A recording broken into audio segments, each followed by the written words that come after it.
Welcome, all you entertainment holics out there in entertainment land. It is time yet again for another thrilling, exciting installment of, you guessed it, Wicked Entertaining, coming at you live pretty much every Friday night from 6 to 7 p.m. Pacific Time. That's 9 to 10 p.m. Eastern Time on Rock Rage Radio. We're also featured on iHeartRadio. We're with Sony Music Entertainment, where you can be found on Google Podcasts, Apple Podcasts, Amazon Music.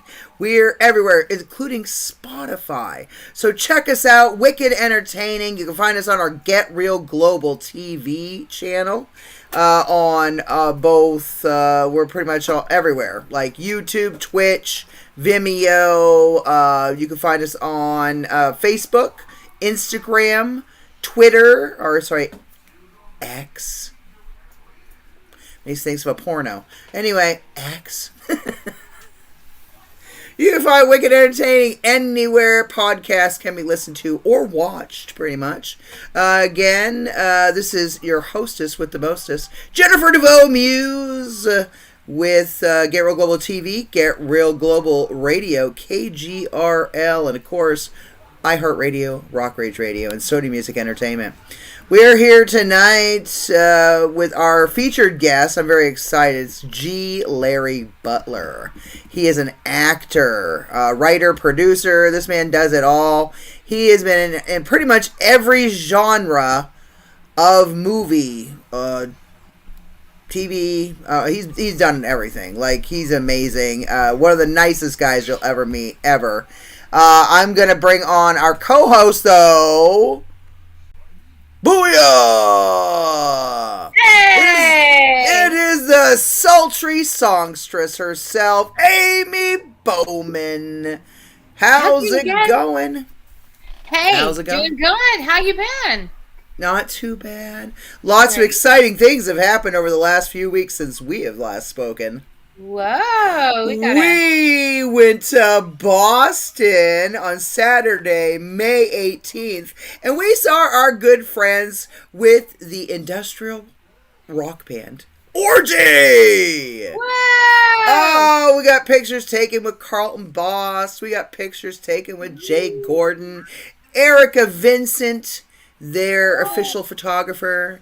I'm like, there's, I guess, one of their official press / photographers. Nice. Hopefully, nice. I'm hoping they have people around the world, of course, besides just me.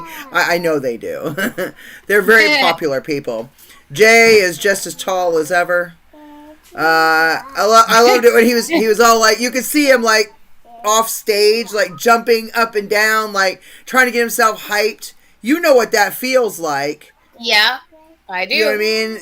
Yep. Being a lead singer, being a bassist, a front person for a fucking band, you gotta have that high energy. You gotta be go, go, go. Like, let's do this. It's kind of the same thing with radio and television. You know what I mean? You have to be on. You need to turn it on really fucking quick. The husband was saying earlier, you look like you have really low energy and don't feel very well. I do. I'm really tired. And then all of a sudden the show goes, hey, what's up, everybody?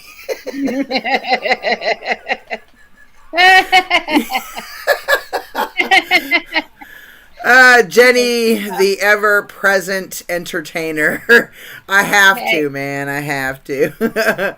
I'm very excited for tomorrow also, because tomorrow, Saturday, June 1st, is the official launch for our new podcast that the sultry songstress and I have going on together, and that's called Fear and Fascination, Horror and Sci-Fi Unleashed. Nice. Where we talk to people from the world of horror and science fiction. We interview people from all different walks within that genre. I'm looking at, I even want to like talk to some people about some like haunted hay rides, some motherfuckers who do like that, like, was that the Halloween nights there at like fucking Knott's Berry Farm and other shit, like freak show performers and other people that kind of are in the middle of these things, special effects artists, maker, all that stuff. Like directors, producers, filmmakers, actors, authors. Oh yeah, we got authors too. Like I'm working on Sasha George, the famous horror writer. Yeah, so we're working on many people right now. Working on many people. You're gonna be excited. Cool. I have some good we guests. could do a whole episode on my building where I work, as a matter of fact. Really? Oh yeah. Dude, let's do this. Let's talk about just one episode. Let's just talk about haunted places. Okay. Haunted places we've worked, haunted places we've visited or we've lived, or just about any place that we know of that has these types of fucking shit. I mean, look at whole seasons of goddamn American Horror Story. I mean, that first season alone, ghosts up the ass. I'm just saying. Wow. Wouldn't that be interesting to have ghosts up your ass? Sure would. Yeah. As a nurse, nurse, I'm sure you don't condone that. But there's nothing up your ass, sir. I don't know what it is you're seeing. I almost had a colonoscopy earlier today. So speaking of things up your ass. Ooh. That's what all of you wonderful people out there in this world have to look forward to once you hit the age of fucking 50. Is colonoscopies and getting your tits smashed. If you're a woman. It's gonna be fun. If you're a woman.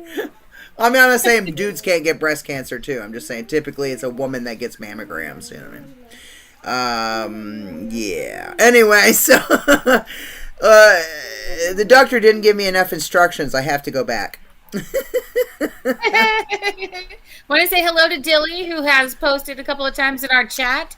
Hell yeah! What's up, Dilly? Dilly Briggs from the Dilly News Rock Show. Yeah.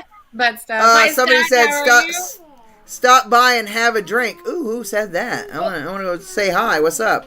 Oh, that was Rock Rage Live. Stop by and have a drink, I think. That was my own people saying hi. What up? Rock on, Metal Girl Amy from Scott Hoffman. What up, Scott Hoffman? Oh, yeah, Dilly's like butt stuff. Dilly, just gotta roll with it. Dilly, this is me we're talking about. It started off with ghosts in the ass, and I don't know where it went from there.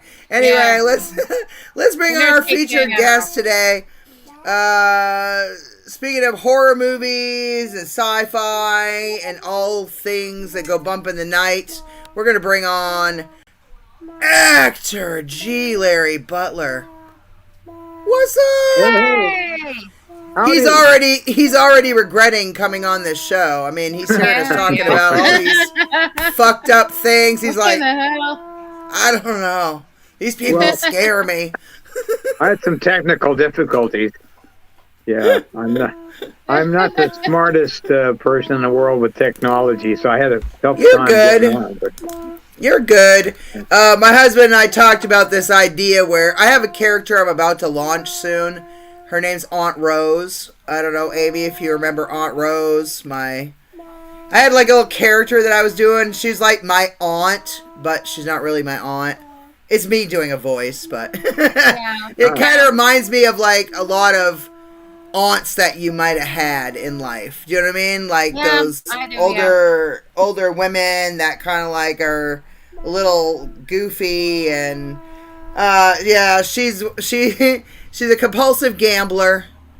She smokes a pack of Luckies a day, as prescribed by her doctor. No, I was kidding. She's raunchy. She's just She's like that bad grandpa, and like, you know what I mean, that kind of a thing. Like, yeah, she's gonna be kind of nutty. She's like in her early 70s. She's that cool aunt, you know, that probably never had children because they would have annoyed her, you know, that kind of thing. They were gotten in her fucking way. Yeah, that's what I'm saying. It would have been fun. It's gonna be fun. So I'm gonna launch this character, and we're talking about we were talking about doing crazy shit like that, though. I don't know. We're gonna come up with some interesting stuff, so it's gonna be fun. All right, so I want to talk how do you like to be addressed? Larry. Okay, Larry. Well, Okay. there's a story. Okay. There's a reason behind it. When I first came to Hollywood, I was in SAG from Denver. Mm-hmm. And I just went by Larry Butler. When I came to Hollywood, they said, you can't own that name. Because Willie Nelson's band leader is Larry Butler. He owns it. I said, what? So he owns I thought, a name? Yeah, that's true. Isn't that but crazy? I couldn't own my own name. Wow. So he had claim to it. So nuts. my first name is George. So Okay, I went by G Larry Butler. And then I told my agent, well, it'll cause people to say, gee, Larry Butler. And he loved it. He said, that's it. That's the one. Good one. I love it. That's such a good story. Some people get the joke, especially older people, because we used to say gee a lot. Yeah. You know, in the old days. Now people don't say gee. I still do. But I still they'll do, say, but I'm gee, old. Larry Butler. Yeah, so anyway. I love it. It sets me love apart. it. There's 5 other Larry Butlers that are actors, so it sets me apart from them. And people That can is find me good. very easily. They always know who I am. That's good. Anyway, but because that's what you want. That's what you want. Yeah, and people sometimes ask me what the G stands for, and I say, well, sometimes it's gruesome, sometimes it's goofy. You know, it's never anything great, but I love to fool people, and anyway, but I do a lot of gruesome things, on both sides. Sometimes I'm the innocent person, sometimes I'm the monster, and sometimes I'm both. I seem like the innocent person, and I end up being the monster. So people, but that's like even the that. best. Yeah, that works a lot. I do that a lot because people see that in me. They go, "Oh, that'd be great if you turn out to be the monster in the end. You could fool people because everybody goes this way, and then they go back. It's like a Hitchcockian thing at the very end of the movie." Wow. So that works. It's a formula, and a lot of people use it. So I'm used to it. And I play evil priests and just all kinds of evil characters. So what's one of the craziest characters you've ever played? Oh my God! I come up with some of my own. I work with a guy named Sean C. Phillips. You know Sean Phillips? Sean C. Phillips? You ever heard of him? Yeah. Yes. He's making a name for himself now, but he started out, we met as actors on somebody's shoot called Appetite for Sin, I think. Oh, I know that one. Yeah, Mateus Viaja, he's in Chicago now, but I played a doctor, and Sean was bit by a vampire. And so we had great chemistry, and we worked together well, and he said, I'm going to do a movie soon, and I want you in it. And then I keep coming up with different characters and different accents and, trying different things. And he loved it. And he said, you're going to be in every movie I ever do. So he's made good on that promise. And we just finished something called Skate to Hell. Skate to Hell. It's about the devil's son who is a champion skateboarder on Earth. And somebody steals his board, so the devil comes to Earth. And the devil played by Robert DeSardo, and then he's kind of an evil guy, and then on Earth, just so people won't catch on to who he is, he becomes a guy named Mason Reeves or something. I don't know if you know him, but he's a guy that did about 85 commercials when he was younger, and so he's known for that. He's kind of a very interesting fellow, but. Anyway, it's the role is played by 2 different people, but I play a guy, I don't know if I can say this or not, but he's a very famous director. They had me grow a beard and then shave it off, just a mustache. And then they put a phony cap on with hair hanging down and a ponytail. And this guy was instrumental in Halloween and The Thing. I won't say his name because I don't want to get sued, but you can guess who it is. So I played this guy, and I looked almost exactly like him. We're the same age. I had big glasses on. I had the cap, the phony hair. I had the mustache, a real long mustache, and and then I talk like him. I studied tape on him, so I got the tonality right for his voice, and also his mannerisms, and how he's very eccentric. You know, some things, the same thing will either irritate him or he'll love it. And it's always something different. It's kind of like a bipolar situation. So they loved it. And it's not out yet, of course, but we just finished it in Nevada. Awesome. But, a funny thing happened. Cool. I was in a hospital, and I had a toe infection. And they were ready to cut my toe off because I have diabetes. And they said, you're going to have to stay in the hospital 5 days. We're going to cut your toe off. I said, no, you're not. Bullshit. So I said, I've got to go to Nevada tomorrow morning and be in this movie, and I have a great role. I'm not going to miss it. If you're going to cut my toe off, you can wait 5 days. I'll be back. So they insisted that I do it right now. So I grabbed my pants and jumped out the window. No, that's not true, but I tell everybody. No, it's adds to the legend of I'm crazy. But so anyway, I did leave though. I didn't stay. So then, even Sean's father said, a lesser man would have just called it in and said, I can't make it. But you knew we didn't have a substitute for you. You're the only one that could do this job. So you came. No matter what happens to you at the end. So I felt like I was going to sacrifice my toe, but I didn't have to because that toe got better on its own, and I nursed it back to health. And that was that's good. That was a close one. So anyway, that's a little story about that. But I've worked on other things. We did something called Desert Fiends. I worked with Eric Roberts. I love him. Yeah, we were brothers. He played a deaf mute, and I translated for him. We had people coming up, and we gave them wrong directions, which ended in their death. And so, and then find out at the end of the movie that maybe I shouldn't tell you this, but he's just pretending to be deaf mute. So anyway, it's a really funny movie. Dude, it's a dark, that's badass. Dark humor. Yeah, that's so cool. Carl Solomon's in it too. We're all three brothers. So Carl's great to work with. I've worked with Carl a lot in different things. Wow. And then recently I've worked with Ferguson, Mike Ferguson. Yes, I love Mike. Oh my God, he's such an awesome guy. I love that dude. He's taken off like a rocket. He's he just a big started. Fucker. A few years ago, he'd never done a movie. I was in one of his first movies called Zomghouls, Night of the Zomghouls. Yeah, I remember that. And now, my God, he's over to Thailand playing Dracula and all kinds of stuff. Yes, he's gotten really big. He took off. Oh, big, real fast. I'm very happy for him. I definitely that reminds me. I want to hit him up too about this. Thank you. Yeah, you got to talk to him. He's amazing, and he directed a movie and he put me in it. I have a goatee and I look really rough. I'm a biker, an old biker, kind of like the Hells Angels. And it's called Bitches Giving Stitches. And it's about how I love it. It's kind of a female empowerment movie. And it's got a big heart about how they rescue themselves from our clutches. We kidnap them and we're going to do nasty things to them. And they reverse it on us and just tear us to pieces.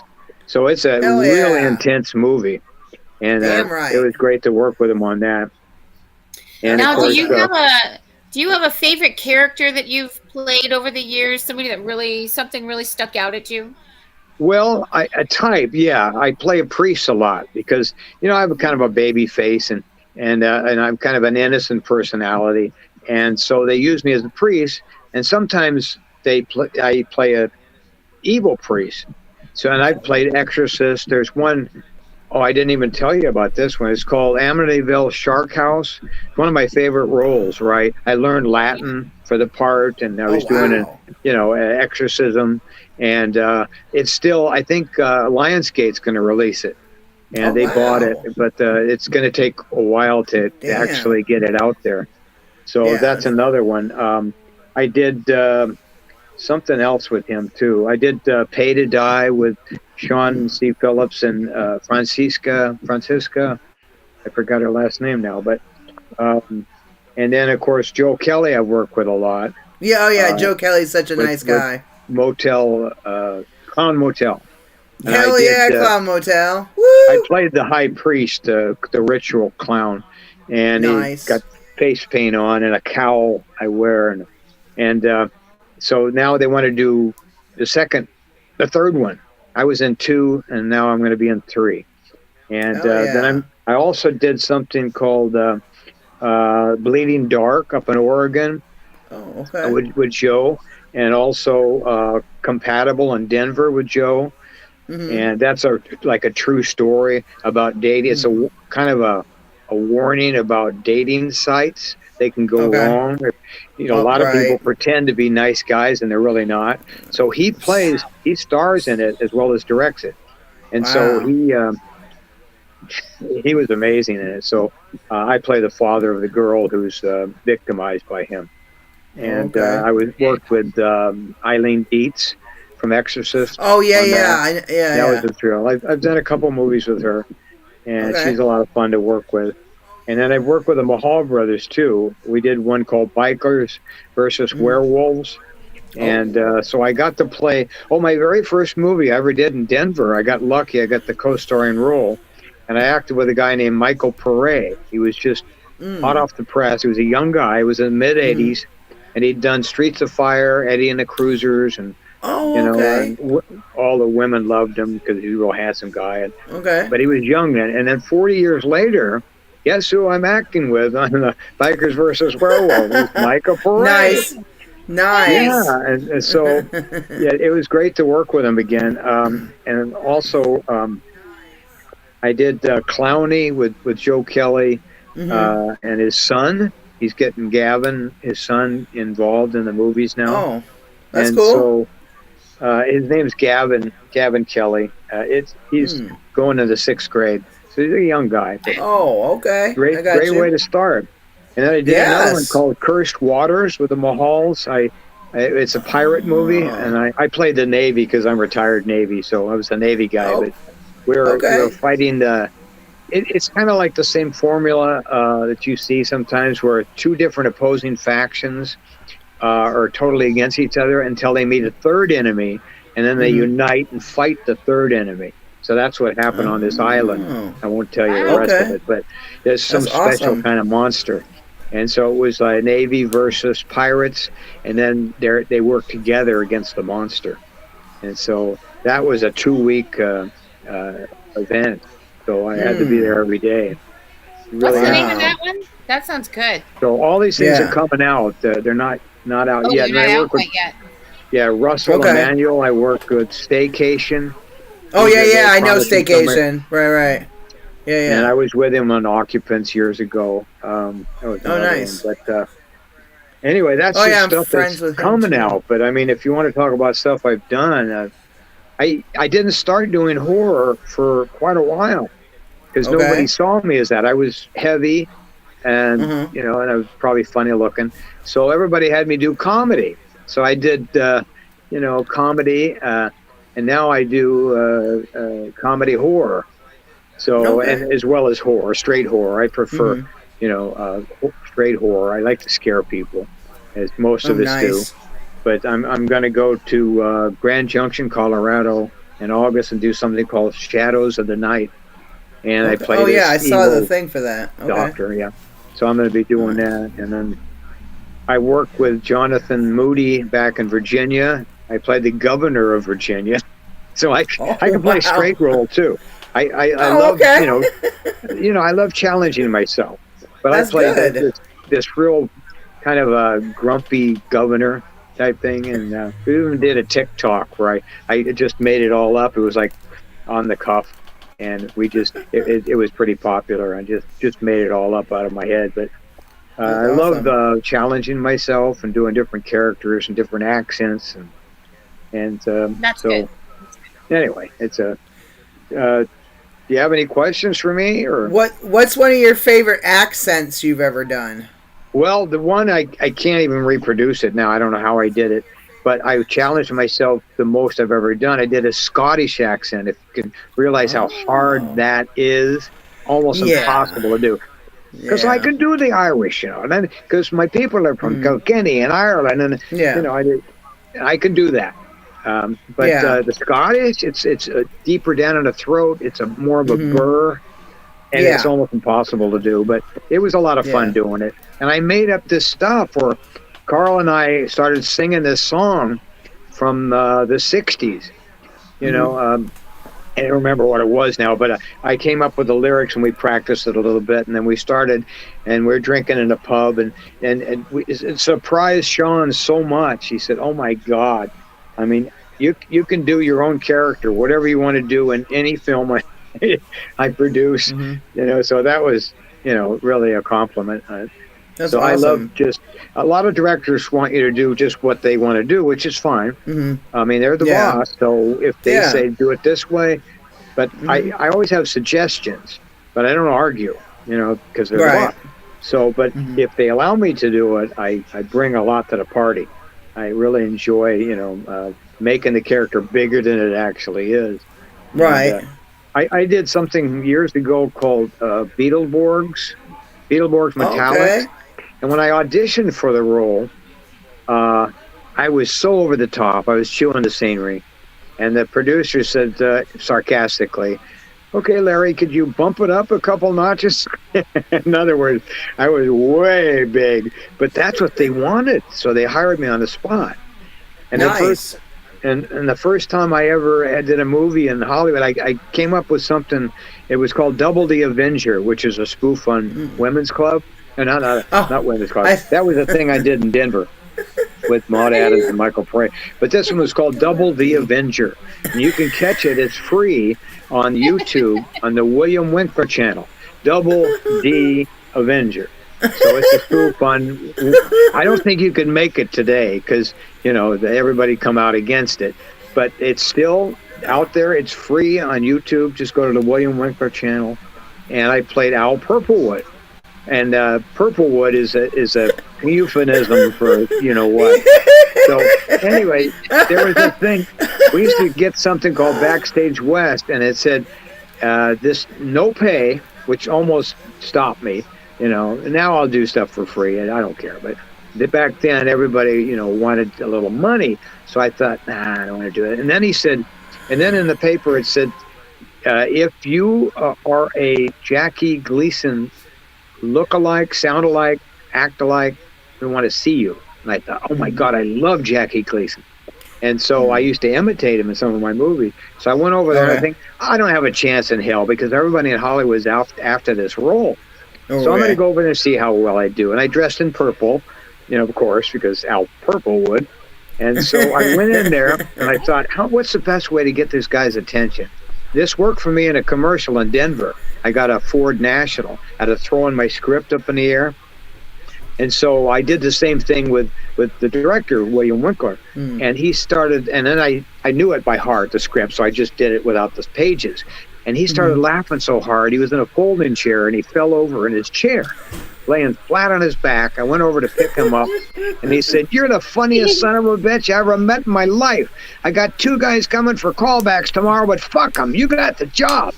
So I got him on the first read. Nice. So I pride myself in getting things on the first read, and I've done that a lot. You just have to get their attention. Because sometimes they're half awake and they're looking down. They're like, next. So you got to do something crazy. So I always tell people when you audition, go in as the character. Don't go in as yourself. Yes. Like me saying, "Well, hi, I'm Larry Butler, and I'm going to do a really tough guy." You don't want to do that. Go in as the tough guy. Like, "Hi, how you doing?" And then they get a sense of like what you can do. And then don't leave with your tail between your legs. A lot of people try to run out the room because they're nervous. So go out confidently. Yes, of course. So it works. Sense. Yeah, do something different to get their eyes off their lunch. A lot of people are eating in there and they're not even looking at you. And so, anyway, but I just talked to a young guy from my hometown. I gave him a lot of tips on, welcome to Hollywood tips. because he's 21 years old, and it's really tough at that that's age. Good. That's good. You know, you're a that dime a dozen him, at that age. At my age, guys my age are either dead or they're retired. So I have a better chance. So for every wrinkle I get another job. And now it's a standing joke that we need an old guy. Well, let's get Butler. You know, so that everybody uses me. It's great. I love it. So that's awesome. Then you're always working, right? Yes. Working. Job security. What you want. That's what you want. Yeah, exactly. So, you know, there aren't a lot of guys my age still acting, so I enjoy it. Wow. I don't care how people think. You know, a lot of people lie about their age. I'm 74. I don't care. You know, I'll be acting when I'm 94. It's like that's Mickey good. Rooney. That's the rest cool. of them. Yeah. Anyway, another one you should look for is Cheer Bloody Murder. I don't know if it's out yet. Sean C. Phillips directed that one. I played this goofy sidekick, Chester. So I'm kind of like the idiot assistant. So that was a comedic part, but it's a horror movie. And so that was a lot of fun. So anything I can do that's a little different than the movie I did before, I'll do it. And I just that's awesome. I played grandfathers and, you know, sometimes I played fathers for just about everybody. I work with Jerry G. Angelo, and he made a movie called Obscura, which is another thing where bikers meet somebody else, military, and then they fight a monster from outer space. So I played Jerry's character's father, as well as an assistant to the main scientist as well. So that's a great. That's coming out the 15th of next month. Wow. In June. Looking forward to that. And some other things I've done with Chauncey Phillips are Woods Witch and Amityville Karen and believe it or not. I'm sorry. Wait. I gotta stop you to fuck right there. Okay. Amityville Karen. Now, can you tell us a little more about the premise of this movie? Well, that's like Karen on steroids. I'm telling you, this woman is beyond belief. This plays her, Francisca. I'm going blank right now, but about her name. But she helped produce it as well. So she's great in it, and I play her, the plumber, who comes in and she tries to seduce me, and then what she does is seduce people and then kill them. So Well, anyway, I won't get into that. But yeah, right. I just thought of some stuff on my own to add to it. You know, like it just the ad libs. So that was pretty funny. But I just I don't know, there's so many things. I didn't get started, like I said, in horror until somebody found the dark side in me. And this goes way back to the janitor. Played like, there's a guy named Andrew Signore, and he goes way back. You probably don't know him, but he was in the janitor in 2002. And we did that one. And I did The Diary, which is one of the first zombie movies. Unfortunately, it was a short, but I'm asked after the guy after 20 years to add 10 minutes to it and make it a feature. It's just listed as a short. It's really great. I play a contractor who stumbles on a nest of zombies in a cabin in the woods, and that's really interesting. It's one of the first zombie things.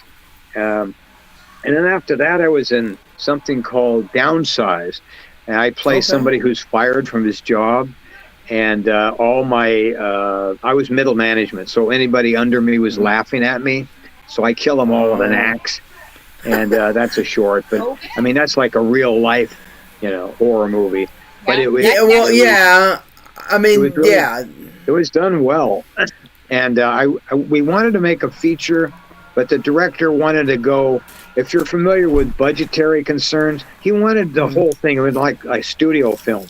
But nobody wanted to finance that. They wanted low end. Yeah, so whenever you're expensive. pitching a movie, you go high and then you go low. So they have the option of which one. Sometimes you can't make the movie unless they can do it on the low end. and Right. you just have to settle for that. And a lot of guys won't do it. They say no, and they're still holding on to their movie, and they're never going to get it made. Some of my friends, you gotta budge. You gotta budge at some point. You gotta compromise. You gotta kill your babies or whatever they want you to do. Meet a middle ground. Middle ground. Exactly. If you say I need $2 million to make this movie, and then you go a lower budget, whatever that may look like, 800,000 or whatever. Yeah. And you know what I mean? Like and they're saying no. Like, I mean, you got to figure out where, you don't want to go too much lower though. Let's say you need $2 million, roughly ish, to make a bigger budget movie. You wouldn't want to lowball it so low that it's going to cut you, cut your legs out from underneath you. So I would say maybe go like 1.5 million. See what they say at that point. Right. And then kind of go down a little lower and see what they're willing to maybe do. Yeah. Yeah. I'm telling people that way all the time. And I work with people who are so cheap. It's we did. I won't tell you what movie was on, but this guy's mother made the sandwiches for us because he couldn't afford to buy them. So they were made with peanut butter, but they couldn't afford the jelly. So by the time we finished lunch and started to speak, it was like, it didn't even come out because the peanut butter stuck to the roof of our mouth. We couldn't get the words out. So it's so many funny things.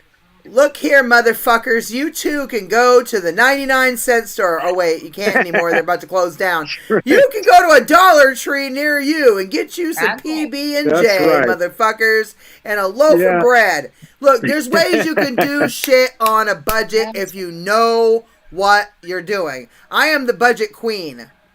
I raised 2 fucking children. My daughter thought going to the 99-cent store for Christmas was like fucking the jackpot, okay? I give you $100 to spend at the 99-cent store. Think about everything you could get. Right. That's a lot of fucking presents.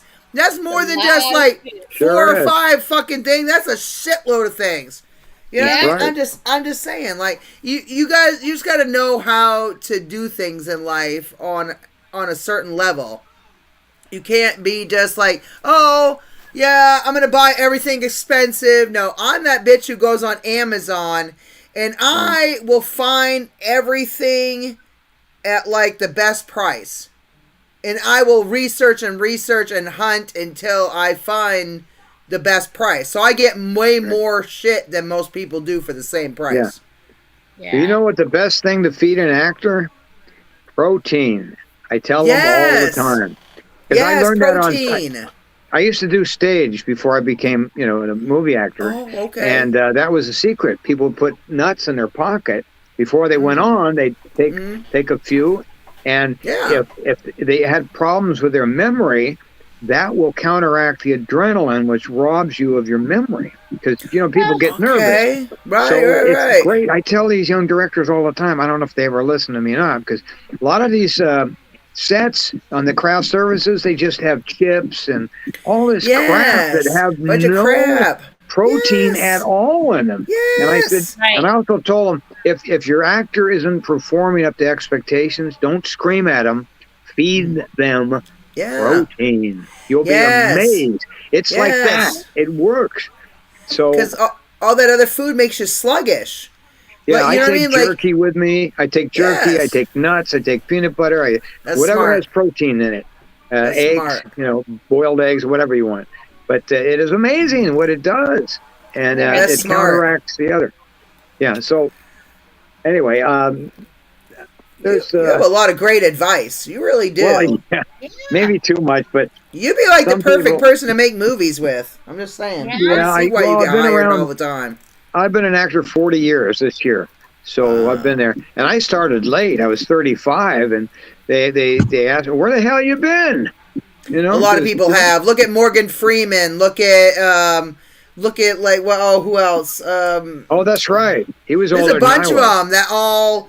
You know what I mean? That have all started like in their 40s and later. Right. So you can't. Well, Mike Ferguson is an example. He's 51 years old. He started when he was about 48. But Yeah.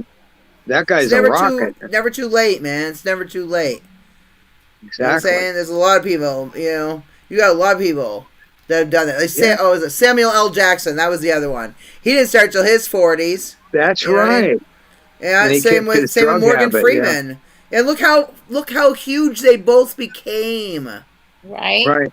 You know what I mean? All it takes is Exactly that right. one role. That one role That's that all it you do takes. like amazing I'm on, still waiting for and that one, but anyway, yeah, but just look but you have longevity, my friend. Right. There is a yeah, difference.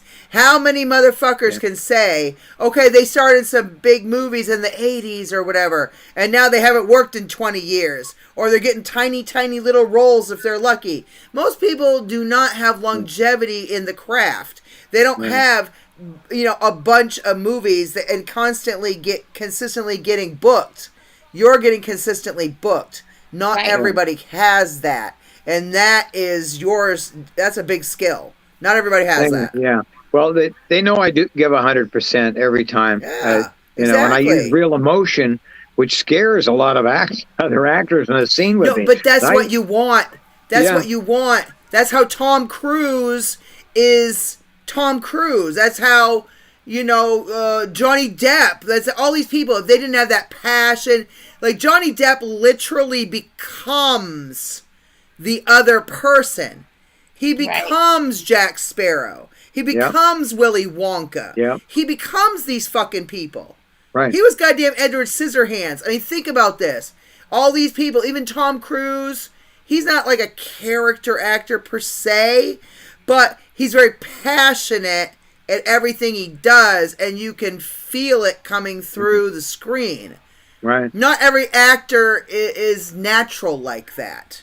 And if you're a natural actor, like you said, with the emotions and the realness of it, that's what you want. The rawness, the realness, that is what you want. Yeah, I really do. I channel the character. And sometimes if they're real life characters, like I just did, yeah, it's even more poignant when you do that. People go, "Oh my God, that's the real guy."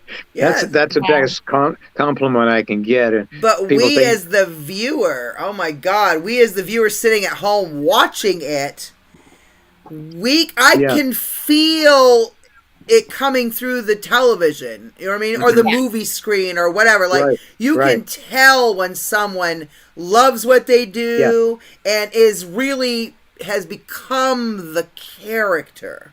Yes. Yes. Yeah, I just did You can see. two seasons. I just did 2 seasons for it's called Winning Time for the Lakers, and it's a basketball series about Nice. Magic Johnson and all of those guys. That's and awesome. I played Johnny Most, who was the announcer for the Celtics. And when I got the audition, I studied him right away, and I got the audition in the same day, which they recommend that you do to avoid the rush. So Right. I got his voice down because he's a whiskey drinker and a cigarette smoker. That sort of thing. And, That's and I Aunt Rose. do voices. And I did the mannerisms, and I got, I had the glasses on the tip of my nose because he has a much bigger nose than I do. So I kind of disguised that. And my agent called me a couple days later and said, "Are you sitting down? You just got the part of Johnny Mose on the first read." I went, "Oh my God." Nice. And it was the biggest casting director in Hollywood. Wow. Francine Mosley cast me, and so it's amazing. So I did 2 years on that, and also incredible. I got cast with Julia Roberts. I played her doctor on Gaslit. That was another series. So I got those 2 things, and they're That's both awesome. straight parts. They're no horror, no nothing. It was just straight drama. Yeah. But that's I good. did it. Dude, And you you got can Julia check it out. Roberts. Jesus Christ. I mean, come It's on my IMDb page. It's the first thing you see when you, and it's also that's on the my one with that's the Facebook one page. where you were looking at the person, and let's go play that. Let's go play that. I have it queued just up. A couple Hell minutes yeah. long. Yeah, hell yeah. Let's do this. Okay. All right, I'm gonna cue this up. I'm gonna put you guys in the waiting area, and we're gonna play a movie clip. Woo! All right, 1 second. All right, share a screen. We're gonna share the screen. Woo. And ceremony. Here we go.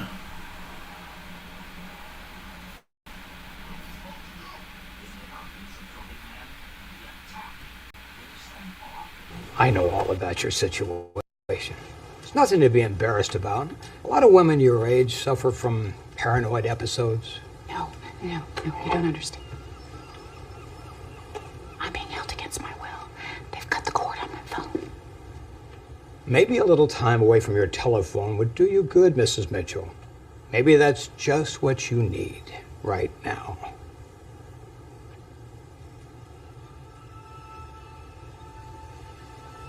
Yes. That's right, thank you. What in the hell are you looking at, boy? Excuse me? You're looking at my eye. Ain't you, boy? Oh, Jesus Christ. Mother of all that's holy. You people just can't get enough of it, can ya? You people? And a pig's eye, fuckface. Look, I just want to get some gas and go, okay? You people think you're so high and mighty. Nice cars and fancy women. I drive a Kia. Whoa, yeah. Oh, I got you, boy. I got you good. Do not despair. I can do nothing but despair, my eternally optimistic queen.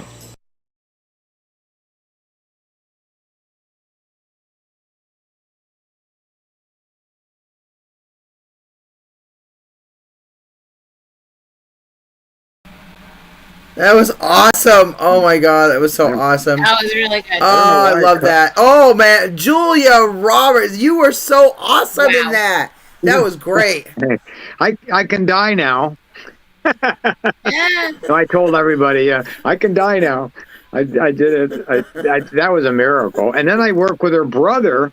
I was in Nevada shooting a movie, and he wasn't even supposed to be in it.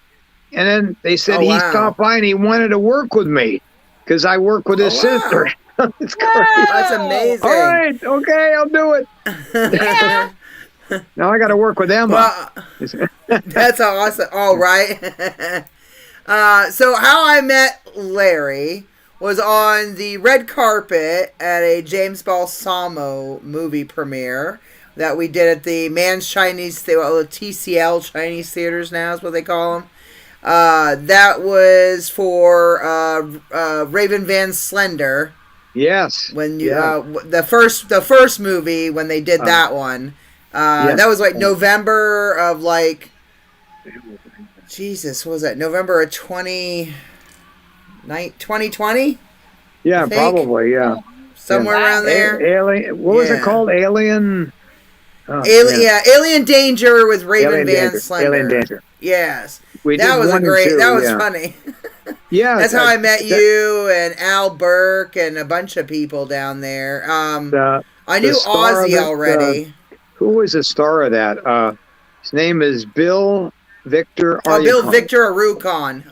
Yeah, he's so awesome. He did several things. That was one of his first. I was in his very first movie up in Oregon. We played deputy sheriffs together. But yeah, he just started acting a couple years ago, and now he's gone crazy. It's amazing in this business. Oh wow! So, yeah, he's right up there with Mike Ferguson. Oh wow! Okay. I know he's done some Star Trek and some other stuff. He's done quite a few James Balsamo movies. And, that's right. Oh, and then another awesome thing that people need to know about Larry is he is a crazy man. He jumps out of fucking airplanes and goes skydiving. This man is the man. He's 74 years old and he's jumping out of fucking planes, man. Yeah, all my life. That is awesome. Been doing it all my life. Shout out to Ozzy Capri. Shout out to Ozzy Capri. Yeah. I started in my 20s, skydiving, scuba diving, skiing, all that stuff. Everything starts with an S. So anyway, but I love doing it. I climb mountains too. I just got back from Kilimanjaro in Africa. Wow, So really? That's the highest mountain in Africa, 19,000 feet. Wow. So how long did it take you to do that? Yeah, pardon? How long did it take you to do that? About 6 days. They took it slow and easy, but you know, they're acclimatized. He didn't want to kill us right away. But we got there. We summited. But that was a dream of mine. I climbed Mount Whitney too, which is the highest mountain in the lower 48 states. Oh wow! And I did that 20 years ago with a friend of mine, and I've been up to Shasta, and there's a place called Mount Baldy out here that I've climbed, one of the most dangerous mountains. It's killed a lot of people, but I didn't do it in the winter. I wasn't a fool. I did it in the summer, and it was hard enough doing that. But anyway, I just love a good challenge, and you know, I keep myself fit. I'm in the gym all the time, and I lead exercise groups for seniors, and so I keep that's fit. Great. So, anyway, so that's really good. Some of my hobbies. But now my next thing with Ozzy is going down in a shark cage. So I told him we got to do that. We're both scared of sharks. No way! So we're going to do that in San Diego. Yeah, Ozzy's so much fun. He's such a he's such a good dude to hang out with. He's so nice. Yeah. He really is one of the sweetest guys I've ever met. Yeah, all those people are just great people. All those people. Yeah, he's a very good actor. So I hang around with younger people, keeps me young. So he's one of my young friends, and that's good. They're all kids to me. Mike Ferguson was complaining like, I'm turning 50, and I said, I got. Yeah, and he was bitching and moaning about it. I said, Mike, I got socks older than you are. And it's true. I do. Yeah. Me and Mike are about the same age. So I'm 51, so you know. Oh, right, yeah. You're just a kid to me. You know, but I've got a 90-year-old friend that calls me a kid, so it's all relative, right? Yeah, right. Seriously. Very true. You're very just a true. kid. It's like, oh, dang, I haven't been called a kid you don't know in a about while. life. You're like, you don't know about life yet.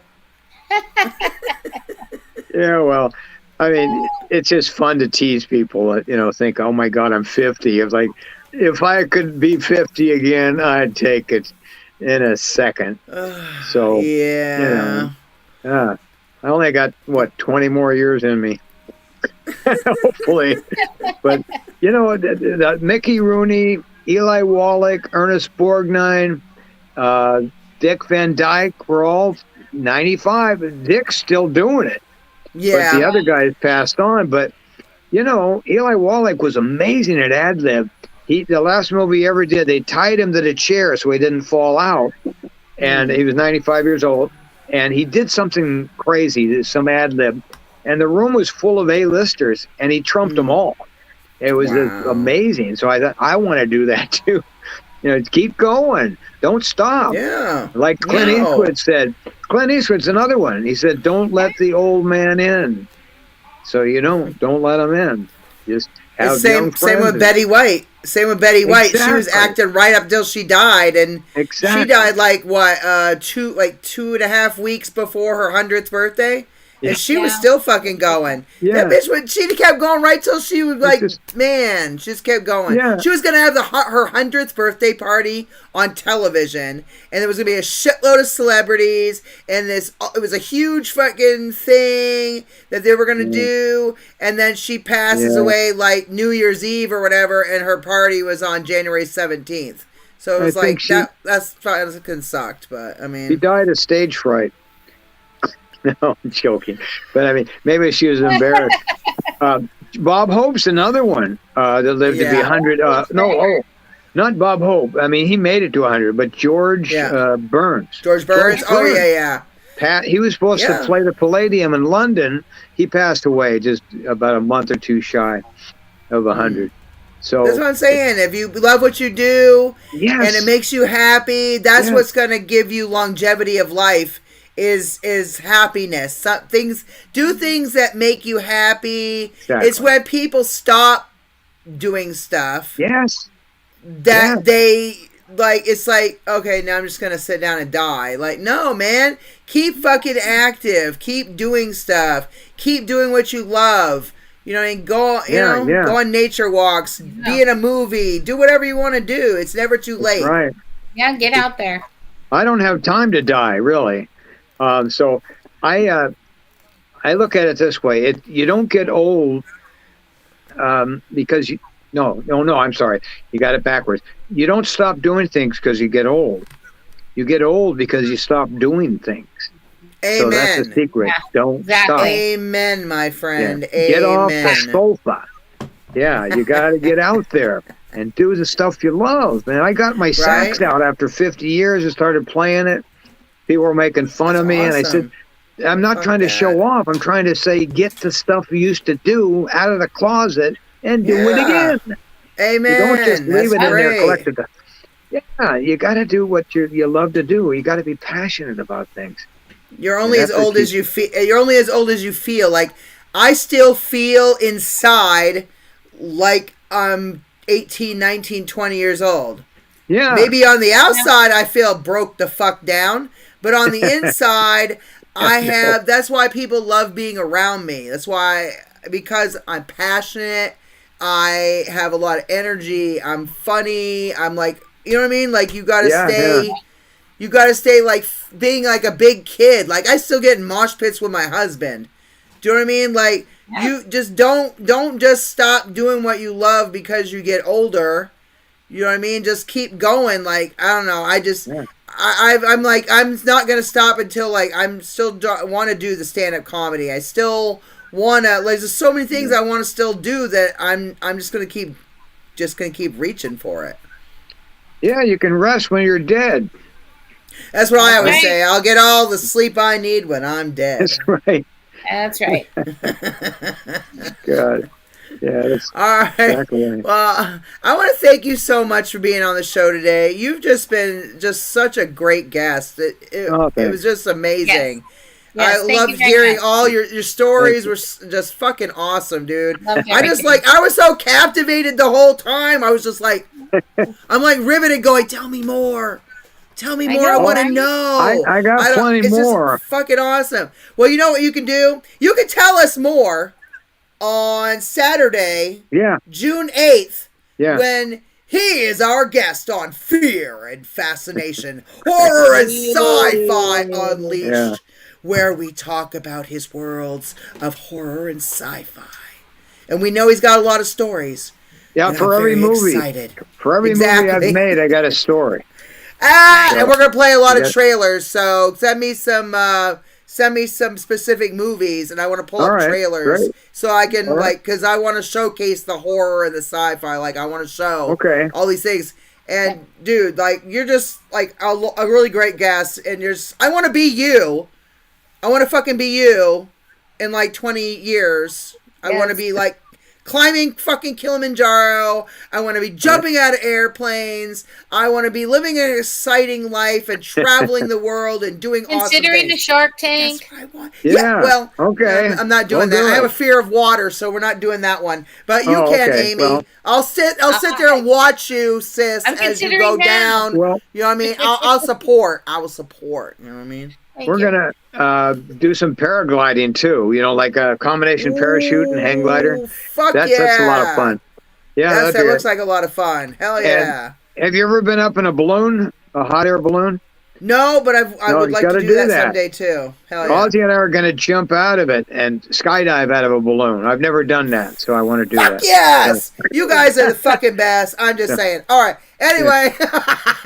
I have had so much fun talking to you today, Larry. Just so much fun. And I miss our times on the red carpet. And maybe someday we'll move back to Los Angeles and we'll see you again on the silver screen. Look forward to it. Tomorrow, our first guest on Fear and Fascination, Horror and Sci-Fi Unleashed is none other than Al Burke. Boom. Woo! He is the horror movie icon fucking clown from Killjoy, the horror series. You need to check him out. He's fucking crazy. This man has been in everything you can think of. So tomorrow we got Al Burke, and then the week after we've got Larry Butler joining us on. Yes. We're going to have some fun. Woo! Next week. On Wicked Entertaining, we've got Al Burke coming on to showcase, well, at least this one, we could showcase his many different types of movies, not just horror and sci-fi, so that'll be cool. Okay. But I want to thank you so much tonight for being on the show. We really appreciate you, Larry, and we will see you in like a week. Okie dokie, yeah. See you then. All right. Yeah, see say hi you. now for me. Okay. Bye. Hell yes! Fuck Take yeah! care. All right.